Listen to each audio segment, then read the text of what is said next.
All right, there are 3 things that you should never put on your vision board. First is words, second is dollar amounts, and third is anything that you don't feel this strong emotional attachment to. So I'm going to explain why now, all right? I am completely and utterly allergic to wasting time. And so when I learned that there are 3 things that you should never put on a vision board because it stops your brain from being able to manifest that dream, I was all ears. So I have this quote on my monitor and it says, "How do you get into a state of momentum? Do not tolerate being stuck." It's by Tony Robbins. And I absolutely love that. First, because of my allergy to wasting time, but second, because it's a really helpful reminder to me of how to get out of that feeling of being stuck and into a state of momentum. And so we've been talking on the podcast about how to manifest your dream event. If we go back to episode 54, talk all about the manifestation process. And if you go to last week's episode 57, I talk about what to put on the vision board. Now today we're going to talk about what not to put on a vision board. And the reason why I think that really dovetails nicely with that Tony Robbins quote about not allowing yourself to stay stuck so that you can stay in that state of momentum is that the 3 things that we're going to talk about today that you should never put on your vision board, they cause our brain to get stuck and not be able to use the vision board for what it's really purposed for, which is to reduce the stress of taking action. See, when we have a vision board on the wall and we're looking at it every single day, it becomes really familiar to us. That stuff feels not so new anymore. It feels like it's who we are. It's part of us. And you know how we don't really like to take action when things are new? Like it's kind of scary to do new things. And so if there's anything on that vision board that gets us stuck and makes it so that we don't feel like we can fully step into that vision and just get lost in it and allow our subconscious brain to kind of go to work for us, figuring out, well, how could I make that work? Or who could I ask for help? That's a problem. And so we're going to talk about those 3 things today. First one is words. You should never put words on your vision board.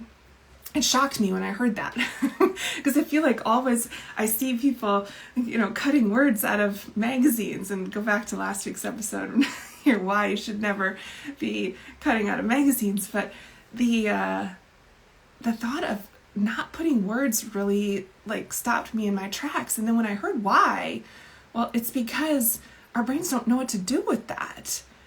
When we stick to simply images that we feel like a strong emotional connection to, it allows our subconscious to get to work because we don't get stuck in the calling BS or not understanding what it means, which is what happens when there's words, because then we're like, well, am I being that? Am I being enough of that?